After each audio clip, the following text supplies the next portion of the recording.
कश्मीरी अलगाववादी नेता यासीन मलिक को पटियाला हाउस कोर्ट ने ताउम्र कैद की सजा सुनाई है।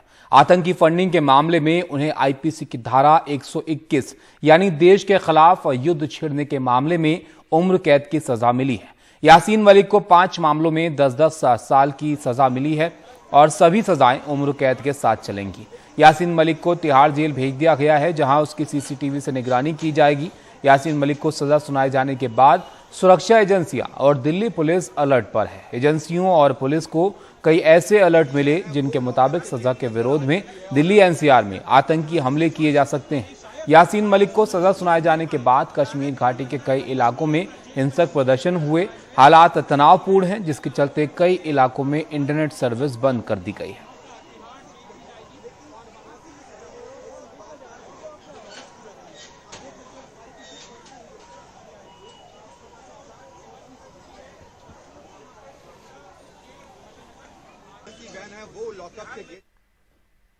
यासीन मलिक को टेरर फंडिंग केस में सजा हो चुकी है, लेकिन केस की जांच की शुरुआत से ही वो मामले को उलझाने और दाव पेच में लगा रहा। जांच के दौरान वो खुद को बड़ी शख्सियत बताता रहा। यही नहीं, अपनी पहुंच प्रधानमंत्री तक होने का दावा करता रहा। लेकिन एनआईए ने जब अपनी जांच और सबूतों के जाल में उलझाया तो इस शातिर आतंकी की एक न चली।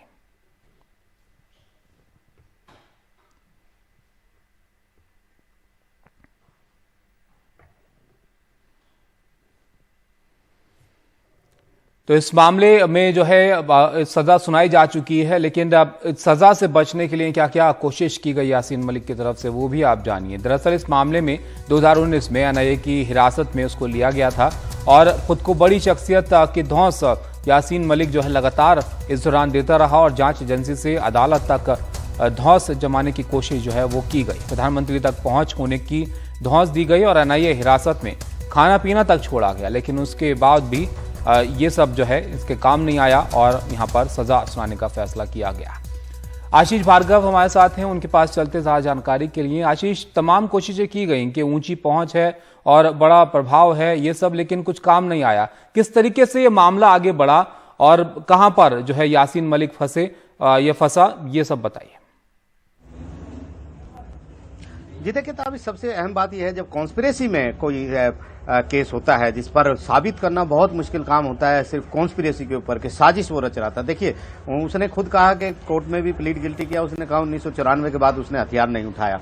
ऐसे मामले में जब कोई व्यक्ति एक सिविल लाइफ जी रहा है, एक नागरिक की तरह लाइफ जी रहा है और वो कह रहा है कि वो हथियार नहीं उठा रहा है, वो कोई हिंसा नहीं कर रहा है, लेकिन एक गलती जो 2015 में जहूर अहमद शाह अटाली जो कश्मीरी बिजनेसमैन है, 10 लाख रुपए की जो टेरर फंडिंग उसको हुई, उसकी लीड एनआईए को मिल गई थी। जो एनआईए के अफसर हैं वो लगातार इस पर नजर रखे हुए थे। जो वो लीड मिली तो एनआईए के उस समय आईजी अनिल शुक्ला होते थे, उनकी ये पूरी टीम थी। सबूत इकट्ठा किए गए। सबूत इकट्ठा करने के बाद आला अफसरों से बात की गई, सरकार से बात की गई, लेकिन सरकार ये चाहती थी कि जब भी यासीन मलिक जैसी शख्सियत पर हाथ डाला जाए, कानून के हाथ डाले जाएं, तो पूरी तरह पुख्ता हों और वो ऐसे हों कि एक बार उसको गिरफ्तार कर लिया जाए तो वो सजा में तब्दील हो। कन्विक्शन बहुत जरूरी था। अगर सबूत नहीं है तो फिर किसी भी तरह की कार्रवाई ना हो, लेकिन सबूत पुख्ता एनआईए ने इकट्ठा किए। यासीन मलिक ने बहुत सारे दांव पेच खेले। प्रधानमंत्री जब वो हिरासत में आया अप्रैल 2019 में, तो उसने एनआईए के अफसरों से भी कहा कि वो जो हैं प्रिविलेज हैं कि वो उनसे मिल रहे हैं, क्योंकि उनसे देश के प्रधानमंत्री मिलते आए हैं। कोर्ट में भी इसी तरह की बात उन्होंने की। खाना पीना छोड़ दिया, जिसके कारण 11 दिन का पुलिस रिमांड था एनआईए के पास, लेकिन 8 दिन में उनको वापस जेल भेजना पड़ा। बहुत लंबी चौड़ी कवायद थी, बार बार जाल बुनती रही थी एनआईए, क्योंकि कोशिश ये थी कि ये चीज छूटनी, एक बार यासीन मलिक फंदे में आए तो छूटना नहीं चाहिए। और आखिरकार इतने साल बाद जो जांच 5-6 साल से चल रही थी उसको एग्जीक्यूट किया गया, तमाम सबूत इकट्ठा किए गए और सबसे बड़ी बात, खुद प्लीड गिल्टी कर लिया यासीन मलिक ने अदालत के भीतर, जिससे उसका केस मजबूत हुआ। लेकिन उसको ये फायदा हुआ कि जो पूरे प्रावधान थे जिनमें सजा याफ्ता उनको किया गया है, कन्विक्ट किया गया, उसमें मौत की सजा भी है, क्योंकि भारत सरकार के साथ युद्ध छेड़ने की जो धारा है आईपीसी 121, उसमें सबसे बड़ी सजा मौत की सजा है। लेकिन कहीं ना कहीं प्लीड गिल्टी करके यासीन मलिक ने अपने आप को उस सजा से बचाया और जेल में जिस तरह का उसका आचरण रहा, जेल की रिपोर्ट भी ये कहती है कि उनका आचरण अच्छा था और बाकी जो कैदियों से भी उनका बर्ताव अच्छा था। तो ऐसे में जब यासीन मलिक का ये सब बयान आया तो उसको इससे फायदा हुआ और उससे कोर्ट ने माना कि यह दुर्लभ तब से दुर्लभ यानी rarest of the rare case नहीं है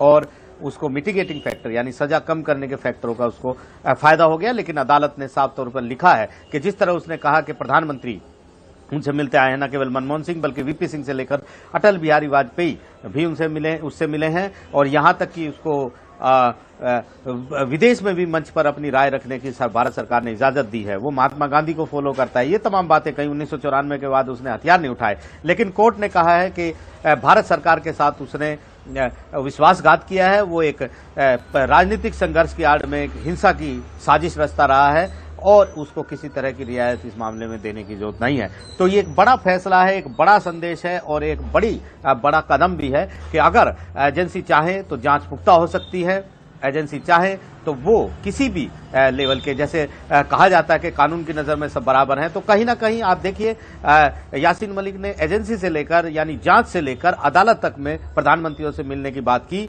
बताया कि किस तरह प्रधानमंत्री उसकी बात सुनते हैं। लेकिन आखिरकार वो उसको ये भी ध्यान रखना चाहिए था कि कानून की नजर में सब बराबर होते हैं। वक्त जरूर लगता है कानून में, क्योंकि कानून की लाठी बेआवाज होती है, कानून बहुत धीरे चलता है ताबीज, लेकिन जब वो चलता है तो फिर सजा भी होती है, जेल भी काटनी होती है और फिर फैसले भी खिलाफ में आते हैं। जी बिल्कुल आशीष, शुक्रिया आपका सब जानकारी के लिए। तो वक्त जरूर लगता है लेकिन कानून अपना काम जो है वो पूरी तरह से करता है और वही इस मामले में भी हुआ। एनआईए के जाल में यासीन मलिक धीरे धीरे फंसता गया और अब यहां पर उम्र कैद की सजा जो है वो सुनाई गई।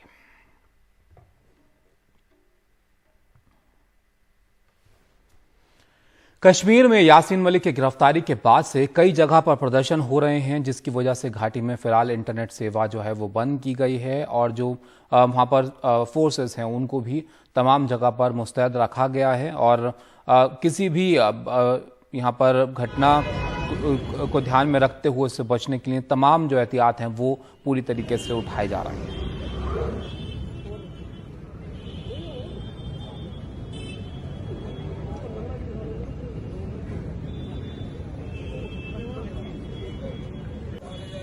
अभी आपको व्हाट्सएप में कर रहा हूं।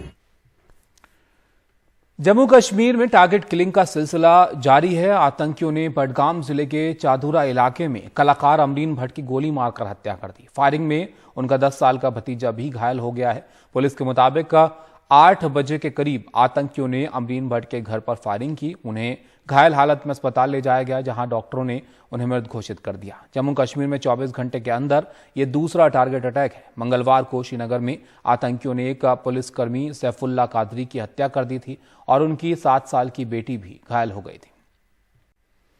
ज्ञानवापी मस्जिद और श्रृंगार गौरी मंदिर मामले में आज वाराणसी के जिला जज की अदालत में सुनवाई शुरू होगी और ये सुनवाई दोपहर के बाद शुरू होनी है। सुनवाई में सबसे पहले 5 महिलाओं ने श्रृंगार गौरी मंदिर के रोज दर्शन पूजन की जो मांग की है, जो याचिका दायर की गई है, वो सुनवाई योग्य है या नहीं, इस पर मस्जिद पक्ष के वकील अपनी दलील रखेंगे। जब ये याचिका दायर हुई थी तब मस्जिद पक्ष के लोगों ने कहा था कि वर्शिप एक्ट 1991 के तहत ये याचिका सुनवाई योग्य नहीं है, लिहाजा इसे नहीं सुना जा सकता।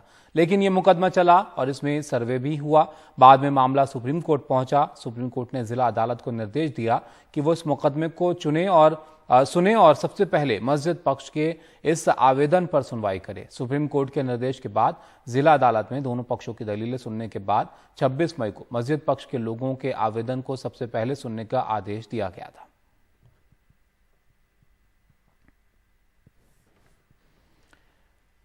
और उधर सूत्रों के हवाले से खबर मिल रही है कि बिहार में जातीय जनगणना का समर्थन करने के लिए बीजेपी तैयार हो गई है। बिहार में जातीय जनगणना का बीजेपी समर्थन करेगी। इससे पहले आपको बताएं कि मामला राजनीतिक रूप से काफी उछला था। जेडीयू की तरफ से लगातार इसको लेकर मांग की जा रही थी और बीजेपी का रुख थोड़ा सा अलग नजर आ रहा था। लेकिन अब खबर यह है कि बीजेपी जो है वो बिहार में जातीय जनगणना का समर्थन करेगी। बीजेपी और जेडीयू के बीच इस मुद्दे पर बात हो चुकी है और बीजेपी ने समर्थन देने का वादा किया है। बीजेपी के वादे के बाद ही नीतीश ने सर्वदलीय बैठक बुलाई है। नीतीश कुमार ने 1 जून को सर्वदलीय बैठक बुलाई है और पहले 27 मई को सर्वदलीय बैठक होने का जो है वो प्रस्ताव था। अब इसको जो है थोड़ा आगे बढ़ाया गया है। बीजेपी विधानसभा में इस पर प्रस्तावों का समर्थन कर चुकी है। पीएम से सर्वदलीय जो प्रतिनिधिमंडल में भी बीजेपी शामिल थी जब मुलाकात हुई थी, और तेलंगाना और कर्नाटक में बीजेपी ने जातीय जनगणना का समर्थन किया है। और अब यहाँ पर क्योंकि बिहार में इस मामले को जो है वहाँ की जो क्षेत्रीय पार्टियां हैं वो जोर शोर से उठाती रही हैं, तो अब यहाँ पर भी बीजेपी इसको समर्थन करते हुए नजर आ रही है।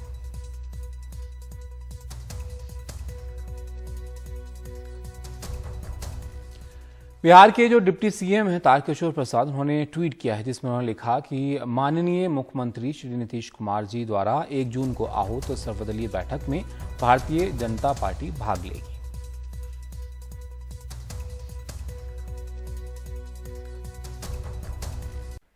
Bihar Jharkhand special area committee और सेंट्रल जोन के प्रभारी बड़े नक्सली संदीप यादव उर्फ विजय यादव की मौत हो गई है। विजय यादव का शव जंगल में मिलने की बात कही जा रही है और देश के 5 राज्यों की पुलिस उसकी तलाश कर रही थी, लेकिन पुलिस के पास उसकी एक तस्वीर भी नहीं थी। संदीप यादव पर 50 लाख से ज्यादा का इनाम था। वो 27 सालों से फरार था। संदीप यादव की मौत के पीछे कारण दवा रिएक्शन का जो है वो बताया जा रहा है और ये भी आशंका व्यक्त की जा रही है कि वहीं उसकी हत्या जहर देकर तो कहीं नहीं की गई है। संदीप यादव का शव गया के अनुग्रह नारायण मगध मेडिकल कॉलेज और अस्पताल लाया गया है, जहां उसके शव का पोस्टमार्टम जो है वो किया जाएगा।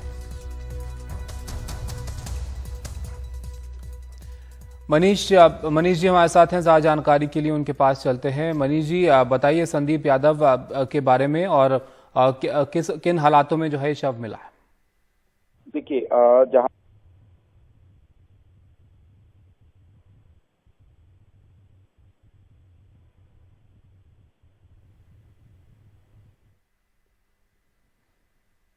मनीष जी अगर आप हमें सुन पा रहे हैं तो आपकी आवाज जो है वो ठीक से नहीं पहुंच पा रही थी, प्लीज अपनी बात पूरी कीजिए।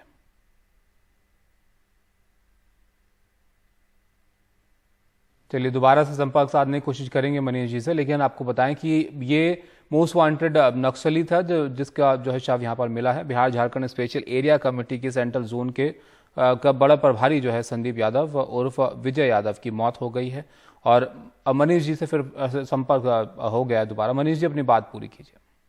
हाँ, ये संदीप यादव का शव जो है नक्सलियों ने ही उनके गांव, उनके पैतृक गांव में पहुंचाया था और परिवार वालों का कहना है कि कोई उनको बीमारी थी और कुछ दवा दी गई थी जिसका रिएक्शन है उनके चेहरे पे लग रहा है, लेकिन फिलहाल उनका पोस्टमार्टम हुआ है और पोस्टमार्टम की रिपोर्ट अगले कुछ घंटों में आएगी तो ये पता चल पाएगा कि आखिर मौत का असल कारण क्या है।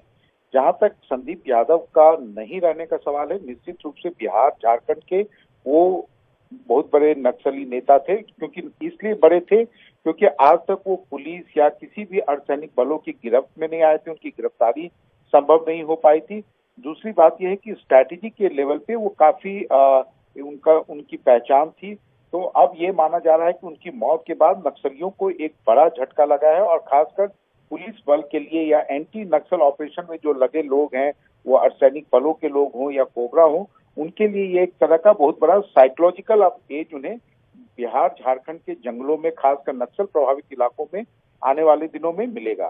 ताबिश, शुक्रिया मनीष जी आपका इस सब जानकारी के लिए। तो मोस्ट वांटेड नक्सली की मौत यहां पर हुई है, संदीप यादव, जिसको 5 राज्यों की पुलिस जो है वो तलाश कर रही थी। आगे बढ़ते हैं। उत्तर प्रदेश सरकार ने मई से सितंबर तक गरीबों को दी जाने वाली फ्री राशन में 3 किलो गेहूं और 2 किलो चावल की जगह अब 5 किलो चावल ही देने को कहा है। जानकार इसके पीछे गेहूं की कमी, सरकारी खरीद को जिम्मेदार ठहरा रहे हैं। गरीबों को सरकारी गेहूं क्यों नहीं मिलेगा, ये रिपोर्ट आप देखिए। हापुड़ के दिनेश को इस महीने तो चावल के साथ गेहूं मिल गया है, लेकिन अगले महीने से इनको 5 किलो चावल ही मिलेगा। उत्तर प्रदेश सरकार के इस पत्र में कहा गया है कि मई से सितंबर तक गेहूं की जगह 5 किलो चावल ही दिया जाएगा।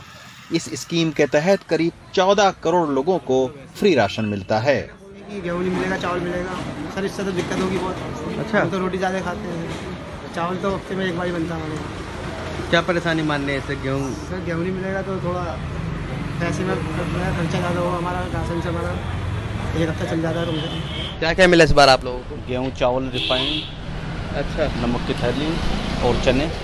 आपको पता है अगली बार से आप लोगों को अब गेहूं नहीं मिलेगा? गेहूँ नहीं मिलेगा तो परेशानी होगी, क्योंकि अधिकांश लोग गेहूँ खाते हैं। अच्छा, लेकिन गरीबों की थाली से रोटी अचानक क्यों गायब हो जाएगी? इसके लिए आपको लेकर चलते हैं महीना भर पहले की अपनी रिपोर्ट की ओर।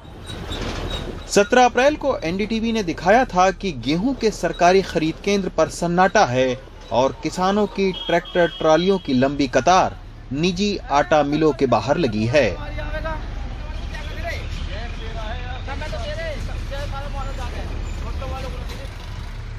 लेकिन सरकार ने करीब महीना भर तक इस ओर ध्यान नहीं दिया, बल्कि खुद खाद्य मंत्री पीयूष गोयल ने प्रेस कॉन्फ्रेंस करके गेहूं निर्यात को सरकार की एक बड़ी उपलब्धि बताया। हमारे अधिकारियों के साथ चर्चा की, हमारी लैब्स विजिट की और एक पूरा उनके कैबिनेट का डिसीजन आज उन्होंने स्वयं ट्वीट किया, कैबिनेट का डिसीजन, जिसमें उन्होंने कहा है कि सब देखने के बाद हमें खुशी है कि अब भारत से अनाज गेहूं इजिप्ट में भी जा सके।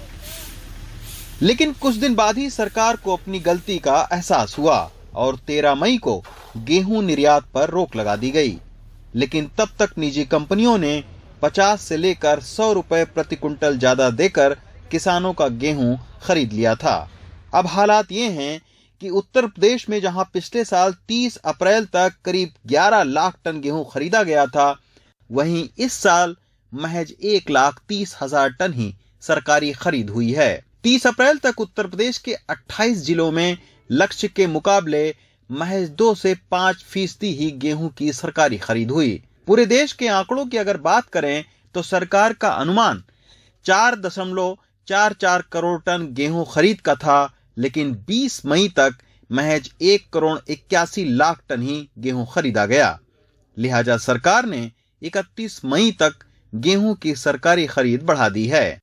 अगर पुराने अनुमान से हम देखें तो करीब 220 लाख टन गेहूं प्रधानमंत्री गरीब कल्याण योजना के लिए ज़रूरत होती है और करीब 260 लाख टन गेहूं सामान्य जो राशन प्रणाली है उसके लिए ज़रूरत है। जबकि सरकार के पास किसी भी तरीके से करीब 370 या 380 लाख टन गेहूं ही होना बकाया और इस साल की खरीद पर। ऐसे में उसके पास यही विकल्प था कि वो जो राशन में और प्रधानमंत्री गरीब कल्याण अन्न योजना के तहत मुफ्त अनाज देती है उसमें गेहूं की मात्रा घटा दे और उसको चावल से उसको विकल्प के रूप में उसकी आपूर्ति करे, और यही सरकार ने किया है।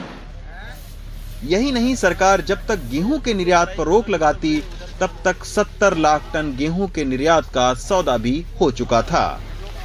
कहां रूस यूक्रेन युद्ध के बीच में गेहूं का निर्यात करके भारत सरकार वाहवाही बटोरना चाहती थी, लेकिन लग ऐसा रहा है कि सरकार प्रेस कॉन्फ्रेंस करती रही और इस बीच निजी कंपनियां किसानों को ज्यादा पैसा देकर गेहूं खरीदती रहीं। अब मुनाफा प्राइवेट कंपनियां और गेहूं की कमी की मार गरीबों को झेलनी पड़ सकती है, जिसकी शुरुआत पीडीएस के सिस्टम से हो चुकी है। हापुड़ से अदनान के साथ रवीश रंजन शुक्ला, एनडीटीवी इंडिया। माहवारी को लेकर कई तरह की धारणाएं और गलतफहमियां लोगों के दिमाग में हैं। मेंस्ट्रुअल हाइजीन डे को लेकर पद्म भूषण से सम्मानित डॉक्टर मल्लिका साराभाई भी अपनी बात रख रही हैं। नृत्यांगना और सामाजिक कार्यकर्ता डॉक्टर मल्लिका अपने नृत्य के जरिए सामाजिक बदलाव लाने में अहम भूमिका निभाती रही हैं। उनका कहना है कि लोगों की मानसिकता बदले, ये बेहद जरूरी है। आज हमारे साथ एक खास मेहमान है डॉक्टर मल्लिका साराभाई। इंडियन क्लासिकल डांसर हैं, कोरियोग्राफर, एक्ट्रेस, राइटर और एक सोशल एक्टिविस्ट है जिन्होंने हमेशा चेंज के लिए अपनी आवाज उठाई है। मल्लिका जी हमारे साथ जुड़ने के लिए बहुत बहुत धन्यवाद। मल्लिका जी, आपने जेंडर हम बायस की हम बात कर रहे थे। मेंस्ट्रुएशन एक ऐसी चीज है 21st सेंचुरी में, लेकिन अभी भी अनकंफर्टेबल कॉन्वर्सेशन है, घरों में नहीं होती, और हमारे देश में भी कई पॉकेट्स में कहीं पे साइन ऑफ फर्टिलिटी के तौर पर इसे मनाया जाता है और कई जगह औरतों को अलग किया जाता है। तो इसके बारे में आप क्या कहेंगे? जहां पर मनाया भी जाता है वहां पर भी एक पितृपक्ष का विचार है कि अब ये शादी के लायक हो गई, अब ये मां बनने के लायक हो गई, अब वो घर से निकाल देने के लायक हो गई। मेंस्ट्रुएशन नहीं होता तो मानव जाति समाप्त हो जाती।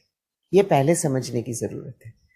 अगर मेंस्ट्रुएशन गंदा है तो पूरी मानव जाति गंदी है, क्योंकि मेंस्ट्रुएशन नहीं होता, विमेन्स फीमेल ऑर्गन नहीं होते तो बच्चा पैदा ही नहीं होता। ये भी हमें समझना है कि मेंस्ट्रुअल ब्लड में जितने स्टेम सेल्स हैं और स्टेम सेल से कैंसर वगैरह बहुत बहुत सीरियस रोग का जो उपाय हो सकता है वो मेंस्ट्रुअल ब्लड से होता है। जिस ब्लड में ऐसी चीज है जो कैंसर जैसी चीज को भी अलिविएट कर सकती है, वो गंदा कैसे होता है, कैसे हो सकता है? बहुत से ऐसे देश हैं जो गवर्नमेंट स्कीम से मेंस्ट्रुअल ब्लड को कलेक्ट करती है और अस्पतालों में जाके उस मेंस्ट्रुअल ब्लड से स्टेम सेल निकालती है ताकि वो स्टेम सेल से लोगों का, करोड़ों लोगों का इलाज हो सके। हमें ये सब जानने की, मानने की, समझने की जरूरत है कि अगर हमें फैमिली में कोई कहे कि हम गंदे हैं तो उनसे कह दीजिएगा कि मेंस्ट्रुएशन के बगैर आप जिंदा नहीं होते। एंड आई थिंक माइंड की बात है, कहीं ना कहीं यहाँ सोचने की बात है। अभी भी हम टबूज में फंसे, लेकिन आगे जाए, जैसे आपने शेयर किया, अवेयरनेस होनी चाहिए, एजुकेशन होनी चाहिए कि ऐसी चीजें हो रही हैं। हम वहीं कहीं बैठे हैं कि अचार मत छूना, मंदिर मत जाना, कहीं ना कहीं उसको चेंज करना है, माइंडसेट को चेंज करना है, और औरतों को भी समझना जरूरी है कि खुशी उनसे शुरू होनी चाहिए। बहुत बहुत धन्यवाद, थैंक यू सो मच। सबसे पहले हम बात करेंगे सबसे इंपॉर्टेंट खबर की, जो कि कश्मीरी अलगाववादी नेता यासीन मलिक से जुड़ी है। यासीन मलिक को पटियाला हाउस कोर्ट ने ताउम्र कैद की सजा सुनाई है और आतंकी फंडिंग के मामले में इन्हें आईपीसी की धारा 121 यानी देश के खिलाफ युद्ध छेड़ने के मामले में उम्र कैद की सजा मिली है। यासीन मलिक को 5 मामलों में 10-10 साल की सजा मिली है और सभी सजाएं उम्र कैद के साथ ही चलेंगी। यासीन मलिक को तिहाड़ जेल भेज दिया गया है और ये उनकी सीसीटीवी कैमरे की जो निगरानी है वहां पर लगातार की जाएगी। यासीन मलिक को सजा सुनाए जाने के बाद सुरक्षा एजेंसियां और दिल्ली पुलिस अलर्ट पर है। एजेंसियों और पुलिस को कई ऐसे अलर्ट मिले हैं जिनके मुताबिक सजा के विरोध में दिल्ली एनसीआर में आतंकी हमले किए जा सकते हैं। यासीन मलिक को सजा सुनाए जाने के बाद कश्मीर घाटी के कई इलाकों में हिंसक प्रदर्शन हुए। हालात तनावपूर्ण हैं, जिसके चलते कई इलाकों में इंटरनेट सर्विस भी यहां पर बंद कर दी गई है।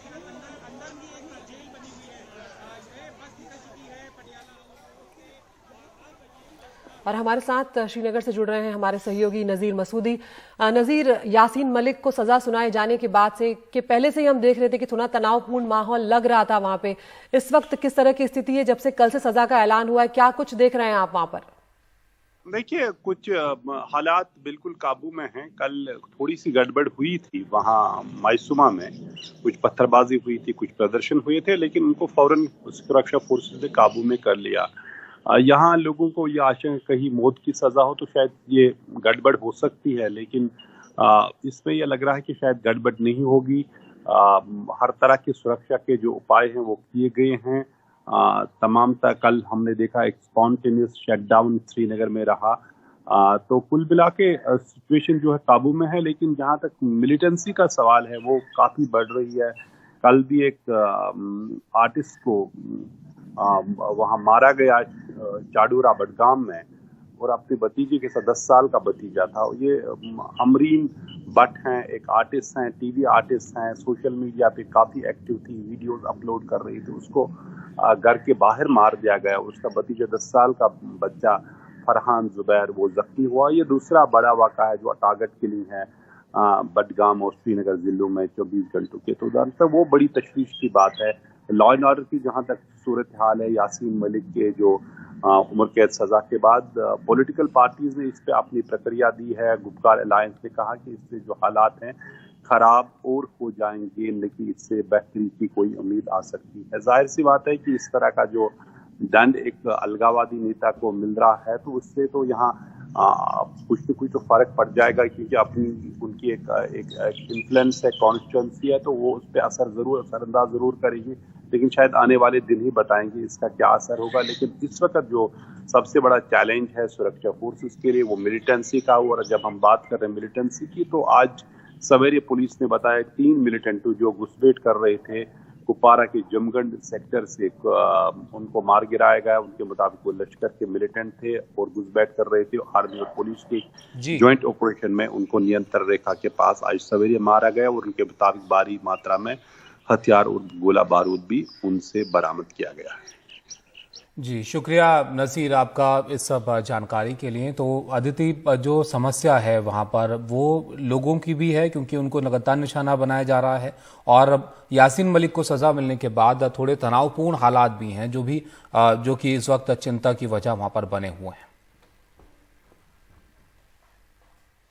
यासीन मलिक को टेरर फंडिंग केस में सजा हो चुकी है, लेकिन केस की जांच की शुरुआत से ही वो लगातार मामले को उलझाने की कोशिश करता रहा और तमाम दांव-पेच चलता रहा। जांच के दौरान वो खुद को बहुत बड़ी शख्सियत बताता रहा ताबिश, और लगातार एक तरह से दबदबा बनाने की कोशिश करता नजर आया। और यही नहीं, अपनी पहुंच प्रधानमंत्री तक होने का दावा जो है वो करता रहा, लेकिन एनआईए ने अब जब अपनी जांच और सबूतों की जाल में उलझाया तो इस शातिर आतंकी की एक यहां पर नहीं चली।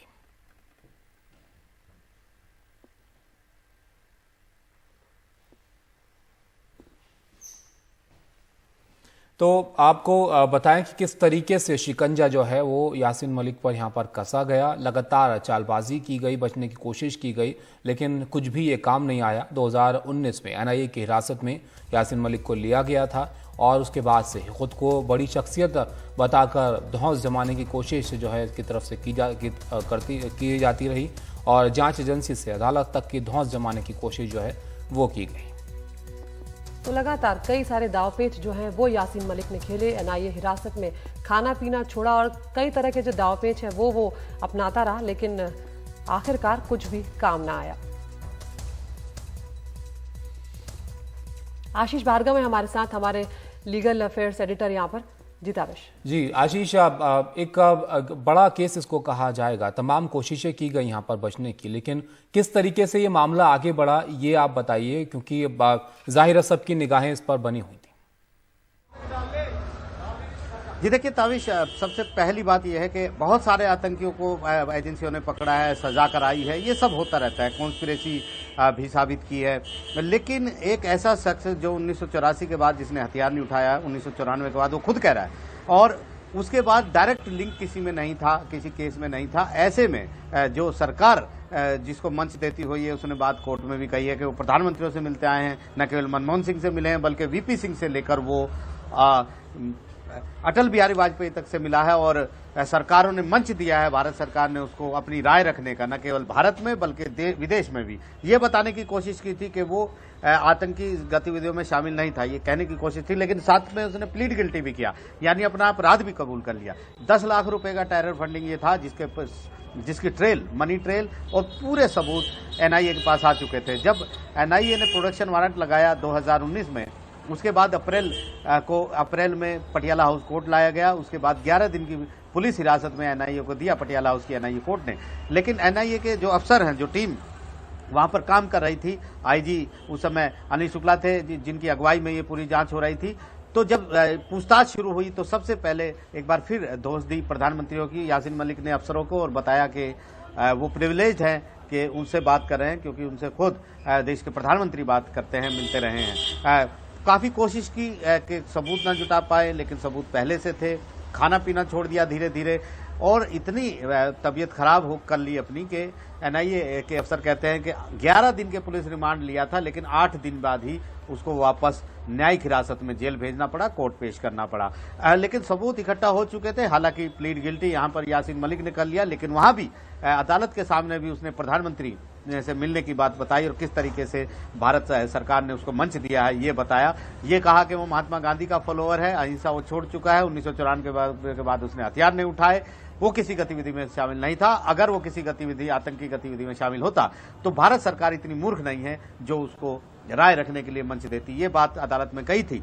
लेकिन सबसे अहम बात यह है कि एनआईए ने अपना काम किया, तमाम सबूत जुटाए, जाल बुना, प्रोसिक्यूशन उसका बिल्कुल सटीक था, सबूत इकट्ठे थे, वो तमाम चीजें थी जो जिसके बल पे वो दोषी साबित करवा सकती थी कोर्ट में। क्योंकि सरकार सीधे तौर पर यह चाहती थी कि कोई भी मामला हो, अगर यासीन मलिक जैसे किसी शख्स को आप गिरफ्तार करते हैं तो फिर उसकी गिरफ्तारी जो है वो सजा में तब्दील होनी चाहिए। और इसके बाद कोर्ट ने भी अपने आदेश में, बीच पेज के आदेश में लिखा है कि किस तरीके से उन्होंने प्रधानमंत्रियों से मिलने की बात की, लेकिन अदालत इससे संतुष्ट नहीं और अदालत ने कहा कि उसने भारत सरकार के साथ विश्वासघात किया है। अहिंसा की आड़ में, उसने राजनीतिक संघर्ष की आड़ में आतंकी गतिविधियों को अंजाम दिया और कभी भी किसी गतिविधि पर रोकने की कोशिश नहीं की और न कभी उसका खेद जताया। तो काफी अहम फैसला है, पहला ऐसा मामला है जिसमें कॉन्स्पिरेसी को लेकर इतनी बड़ी शख्सियत, जिसके कश्मीर में जिसके बिना कुछ नहीं होता था, वो शख्सियत अब तामुरी जेल के पीछे रहेगी। और एनआईए जैसी एजेंसी ने फॉलोअर्स भी थे और इसी वजह से जम्मू कश्मीर में अलर्ट को देखते हुए इंटरनेट सेवा जो है उसे भी बंद किया गया। और जिस तरह से आशीष बता रहे हैं कि कितनी चालें चली, कितनी धौंस दिखाने की कोशिश की, अपना दबदबा दिखाने की कोशिश की, लेकिन कोई चाल नहीं चली और अब ये आतंकी सलाखों के पीछे है, तिहाड़ जेल में है और सीसीटीवी कैमरों की निगरानी में। शुक्रिया आशीष। और जम्मू कश्मीर आप देखिए, यहाँ पर जम्मू कश्मीर में टारगेट किलिंग का सिलसिला जो है वो अब भी जारी है। आतंकियों ने बडगाम जो जिला है यहाँ पर, वहाँ पर चादूरा इलाके में कलाकार अमरीन भट्ट को निशाना बनाया, गोली मारकर इनकी हत्या कर दी गई। फायरिंग में उनका 10 साल का भतीजा भी घायल हो गया है। पुलिस के मुताबिक 8 बजे के करीब आतंकियों ने अमरीन भट्ट के घर पर फायरिंग की। उन्हें घायल हालत में अस्पताल ले जाया गया, लेकिन डॉक्टरों ने उन्हें मृत घोषित कर दिया। जम्मू कश्मीर में 24 घंटे के अंदर ये दूसरा टारगेट अटैक है। मंगलवार को श्रीनगर में आतंकियों ने एक पुलिसकर्मी सैफुल्लाह कादरी की हत्या कर दी थी और उनकी 7 साल की बेटी भी इस हमले में घायल हो गई थी। नमस्कार, एनडीटीवी इंडिया में आपका स्वागत है। मैं हूं मनोरंजन भारती। आज एक पॉलिटिकल डेवलपमेंट हुआ, उस पर चर्चा करेंगे और न्यूज मेकर हमारे साथ हैं कपिल सिब्बल साहब। सर, आज आपने पर्चा भरा है राज्यसभा के लिए उत्तर प्रदेश से, समाजवादी पार्टी के सहयोग से, और आप निर्दलीय रहेंगे। ये विचार कब आया कि आपको निर्दलीय चुनाव लड़ना चाहिए? देखिए, ऐसा है कि ये बात हमारी अखिलेश जी से हुई थी और कई पार्टीज में, मैं नाम नहीं लेना चाहता, कई पार्टीज हमारे पास आई हैं, उन्होंने कहा है कि आप पार्टी ज्वाइन कीजिए। लेकिन मैं एक बयान दे चुका था कि मैं अपने जीते जी भाजपा तो कभी जाऊंगा ही नहीं और किसी और पार्टी दल में भी नहीं शामिल होऊंगा। ये मैंने पब्लिकली बोल रखा था। तो मैंने उनको कहा कि मैंने ये पब्लिकली बोल रखा है, मैं किसी पार्टी को तो ज्वाइन नहीं करूंगा, लेकिन अगर आपको उचित लगे तो मैं निर्दलीय के रूप में, अगर आप मुझे इजाज़त दो तो हम राज्यसभा का नॉमिनेशन भर सकते हैं, और अगर आप सपोर्ट करोगे तो आपको ठीक लगेगा तो कर दीजिए। तो उन्होंने कहा हाँ बिल्कुल, हम तो चाहते हैं कि आपके जैसे लोग राज्यसभा में आए, चाहे वो किसी पार्टी में, किसी दल में ना शामिल हो। आपके जैसे वरिष्ठ लोग जो कि काफी लंबे समय तक रहे, मुझे याद है आप पहली बार जब कांग्रेस का चुनाव लड़ रहे थे, साउथ दिल्ली सीट होती थी, तब भी मैंने कवर किया था। तो इतना लंबा अरसा वहां गुजारने के बाद आखिर कुछ तो ट्रिगर पॉइंट होगा कि आपने सोचा होगा नहीं अब। देखो, ट्रिगर पॉइंट की कोई ऐसी बात नहीं होती। देखिए, एक जो दल होता है, एक वॉलंटरी ऑर्गेनाइजेशन होता है, उसमें कोई एम्प्लॉयर एम्प्लॉय का रिलेशनशिप तो होता नहीं। तो मैंने सोचा कि 30-31 वर्षों के बाद मुझे कुछ एक नया रास्ता अपनाना चाहिए, और ये एक व्यक्तिगत सोच होती है, और ये फैसला तो मेरा अपना फैसला है। मुझे कांग्रेस पार्टी से कोई शिकायत नहीं है, कोई रंजिश नहीं है। अभी भी नेता लोग मेरे दोस्त हैं, रहेंगे, और मैं जो इंक्लूसिव आइडियोलॉजी है कांग्रेस पार्टी की और बाकी दलों की भी है, उससे भी मैं जुड़ा हुआ हूँ। तो आइडियोलॉजी तो मैं छोड़ नहीं रहा, लेकिन एक निर्दलीय के रूप में मैं राज्यसभा में अगर मैं जीत गया तो प्रवेश करूंगा। और इसी संदर्भ में मैंने सोचा कि अगर अखिलेश जी मेरा साथ देते हैं तो क्यों ना उनका समर्थन लिया जाए, और ये उनका बड़पन है कि उन्होंने ऐसा समर्थन मुझे दिया। तो लेकिन ऐसी क्या दिक्कत है कांग्रेस में, कांग्रेस को चलाने वाले लोगों में, या फिर जो असंतुष्ट आवाज जो सुनाई देते हैं? डेमोक्रेसी के लिए अच्छी बात है, होनी चाहिए, लेकिन क्या लगता है कि परिवार ओन्ड पार्टी ही एक परिवार में अगर कोई एक बच्चा या कोई सदस्य परिवार का नई बिजनेस शुरू करता है, तो ये नहीं सोचता कि पुरानी बिजनेस क्यों नहीं चली थी या चली थी, या मैं अलग बिजनेस क्यों करना चाहता। पुरानी बिजनेस जल भी रही हो, बड़ी अच्छी चल रही हो, फिर भी वो अलग बिजनेस कर सकता है। तो मुझे क्या दिक्कत है? मैं चाहता हूं, और मेरी अब व्यक्तिगत राय है कि मुझे एक नया रास्ता अपनाना चाहिए। मुझे कांग्रेस पार्टी अच्छी चल रही है, नहीं अच्छी चल रही है, उस पर कोई टिप्पणी नहीं करनी। इतिहास में जो हुआ है, नहीं हुआ, उस पर भी कोई टिप्पणी नहीं करनी। कांग्रेस पार्टी एक नेशनल पार्टी है, और मुझे पूरा विश्वास है कि वो भी इस पे गंभीरता के सोचती होगी कि आगे उसको क्या करना चाहिए। और मैं my best wishes to them. मुझे कोई ऐसा इतराज नहीं है कांग्रेस पार्टी का, जो भी वो निर्णय ले। नहीं, मैं आपसे इसलिए ये जानना चाहता हूं कि आप जैसा वरिष्ठ नेता जो कि केंद्रीय मिनिस्टर रहा हो, वो भी छोड़ के जा रहा है, और एक 28 साल का हार्दिक पटेल वो भी एडजस्ट नहीं कर पा रहा, तो इसका मतलब कोई सिस्टम में कोई गड़बड़ी है, सिस्टम में कुछ लाखों करोड़ों कांग्रेस पार्टी के जो कार्यकर्ता हैं और नेता लोग हैं वो भी तो नहीं छोड़ के जा रहे। कुछ चंद लोगों की आपने बात की, हम तो चंद लोगों में से। तो आप कांग्रेस स्पोक्स पर्सन की भाषा की तरफ बात नहीं, मैं तो नहीं बिल्कुल भी नहीं। मैं तो कांग्रेस का स्पोक्स पर्सन रहा ही नहीं, कितने सालों से नहीं है। ऐसा अभी आप उनसे सवाल अरे नहीं, मैं तो अपना स्पोक्स पर्सन हूँ, अपना स्पोक्स पर्सन हूँ, मैं कांग्रेस का नहीं। लेकिन लोग ये भी तो कहेंगे सर कि यदि आप फैमिली ओन्ड पार्टी के से यदि छोड़ के गए हैं तो समाजवादी भी तो वही पार्टी है। ये भी आपकी गलत टिप्पणी है जी, ठीक है ना। को अखिलेश यादव जी जिन्होंने कई चुनाव लड़े हैं और जिन्होंने अपनी काबिलियत दिखा दी है जनता को क्या वो फैमिली के लोग ही हैं? ये तो काबिलियत उन्होंने दिखाई है, कई चुनाव लड़ चुके हैं, मुख्यमंत्री बन चुके हैं, शिवपाल भी हैं, राम गोपाल तो भी आप हैं, देखिए उसके बारे में उसके बारे में आप उनसे पूछिए। मैं उस पर टिप्पणी नहीं कर सकता, मैं तो अखिलेश की बात कर रहा हूँ, ठीक है ना। कपिल सिब्बल जी सर, आपका क्या रोल होगा? आप इस नए रोल को डिफाइन करेंगे, क्या करेंगे आप? देखिए, पहले तो मैं एक निर्दलीय के रूप में एक इंडिपेंडेंट आवाज उठाना चाहता हूँ संसद में। मैं समझता हूँ कि संसद में कोई ऐसी आवाज है ही नहीं, बहुत कम लोग हैं संसद में जो अपनी इंडिपेंडेंट आवाज उठाते हैं। उठा नहीं सकते क्योंकि एक दल के साथ जुड़े हुए हैं, जो दल कहेगा वही करेंगे। और मैं किसी भी दुनिया की किसी भी डेमोक्रेटिक कंट्री में किसी की संसद में ऐसा कभी नहीं होता, क्योंकि ऐसा जिस तरह का यहाँ 10th शेड्यूल का कानून है वो सांसदों को समझ लीजिए कि गिरफ्तारी में रखा हुआ है, उसके बाहर वो जा ही नहीं सकते। तो अगर ऐसा ही रहे तो ये हमारा लोकतंत्र का मतलब ही नहीं है। लोकतंत्र में तो खुले आम जो सांसद लोग हैं और अपनी आवाज रखनी चाहिए। यहां तो होता ही नहीं है। एटलीस्ट मुझे ये पहली बार मौका मिला है कि अपनी बात मैं रखूंगा और जो मेरे मन में जो मैं सोचता हूं सही है देश के लिए वो कहूंगा। जो पहले पाबंदियां लगी हुई थी, इसका मतलब पहले बंधन था पांव में, बेड़ियां थी, बिल्कुल, जिसको कि व्हिप के जरिए आपके सांसदों के मैं व्हिप कानून के बिल्कुल खिलाफ हूं। सबसे पहला मेरा जो आक्रमण होगा कि इस व्हिप कानून को खत्म कीजिए, लोकतंत्र को बहाल कीजिए। ये लोकतंत्र के गले पे एक फंदा है।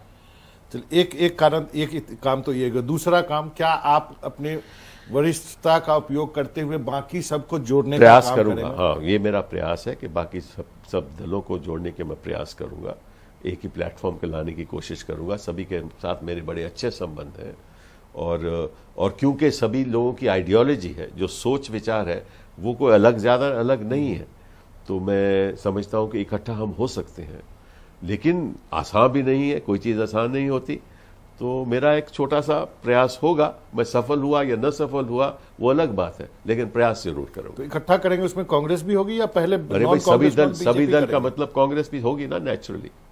फिर नेता कौन बनेगा, बात वहीं आके अटकेगी? ये मुझे नहीं मालूम, वो तो यार बात की बात है। फिलहाल तो हमें ये सोचना है कि इकट्ठा एक मंच तो बने, नेता की बात तो बाद में होती है। सर, आप भी चले गए, अब एक जो आवाज उठी थी कि कांग्रेस में बदलाव होना चाहिए, उसका सबसे मुखर आवाज आपको भी माना जाता रहा है।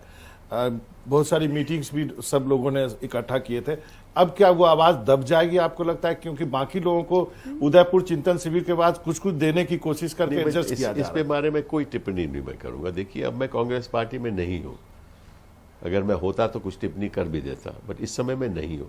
तो मेरी क्या हैसियत है कि मैं किसी और पार्टी के बारे में टिप्पणियां करने लगूं कि G23 बहाल है, नहीं बहाल है, चिंतन शिविर के बाद कुछ अच्छे परिणाम निकलेंगे, इसके बारे में मैं कुछ नहीं कहूँगा। ये तो कांग्रेस पार्टी जानती है और मुझे मालूम है कि वो भी सोचती होगी, गंभीरता के सोचती होगी क्या आगे करना चाहिए, और मैं गुड विशेस टू देम। तो आपको सच में सर ऐसा लगता है कि इतने साल कांग्रेस में रहने के बाद कांग्रेस पार्टी ऐसा सोच रही होगी जैसा आप कह रहे हैं? वो कहते हैं तो जरूर सोच रहे होंगे, मैं उनको एतबार क्यों ना करूं, विश्वास क्यों ना करूं। तो जो इकट्ठा करेंगे सबको मेरा अंतिम का सवाल है, तो फिर एक क्या ब्रिज बनेंगे आप, चाहे वो अखिलेश हो, चाहे लालू यादव हो, नीतीश कुमार हो, शरद पवार हो, ममता बनर्जी हो? प्रयास जरूर करूंगा, ब्रिज बनने का भी प्रयास करूंगा, दूसरी लोगों से भी बात करूंगा। ये मैं अकेला नहीं कर सकता, बाकी लोगों को भी साथ में रखेंगे। कौन कौन उसमें शामिल होगा, किस आधार पे शामिल होगा, क्या मापदंड होना चाहिए, ये सब तय करना पड़ेगा ना। सिब्बल साहब, आपका बहुत बहुत शुक्रिया। आपने बड़ी ईमानदारी से इंटरव्यू में साफ साफ कहा कि मैं अपनी कांग्रेस पार्टी के खिलाफ कुछ नहीं बोलूंगा, नहीं तो लोग आजकल ऐसा होता है पार्टी छोड़ते हैं और तुरंत प्रेस कॉन्फ्रेंस करना शुरू करते हैं। सर, आपका बहुत बहुत शुक्रिया, अपने वक्त निकाला एनडीटीवी से बातचीत करने। धन्यवाद। और अब वक्त हो गया है टॉप 5 का। रोज हम आपको 5 खबरें दिखाते हैं और आप चुन सकते हैं अपनी पसंद की खबर। तो पहली खबर आज टॉप 5 में है, यासीन मलिक से जुड़ी हुई। उसको सजा का ऐलान कर दिया गया है, उम्र कैद दी गई है और सजा के बाद से ही दिल्ली और कश्मीर में अलर्ट जारी कर दिया गया है। कश्मीर में इंटरनेट सेवा भी फिलहाल बंद की गई है। इसके अलावा दूसरी खबर कश्मीर से, जहां पर 24 घंटों के अंदर एक और टारगेट अटैक का मामला सामने आया है। महिला टीवी कलाकार अमरीन भट्ट की हत्या कर दी गई है। तीसरी खबर राज्यसभा को लेकर, समाजवादी पार्टी में अब जो एक सीट बची है उसे लेकर अखिलेश यादव किसे चुनेंगे, क्या वो पत्नी डिंपल यादव को चुनेंगे या फिर जयंत चौधरी को, ये एक सस्पेंस बना हुआ है। चौथी खबर ज्ञानवापी केस में आज वाराणसी की जो जिला अदालत है वो मुस्लिम पक्ष की दलील सुनने जा रही है। और पांचवी खबर इस्लामाबाद से जुड़ी हुई, जहां पर गृह युद्ध जैसे हालात पाकिस्तान में पैदा हो गए, मेट्रो स्टेशन तक को फूंक दिया गया है। आपको करना यह है कि आपको हमारे YouTube चैनल पर जाना है और इस पोल में हिस्सा लेना है, अपनी पसंद की खबर चुननी है। उस खबर को हम आपको विस्तार से दिखाएंगे।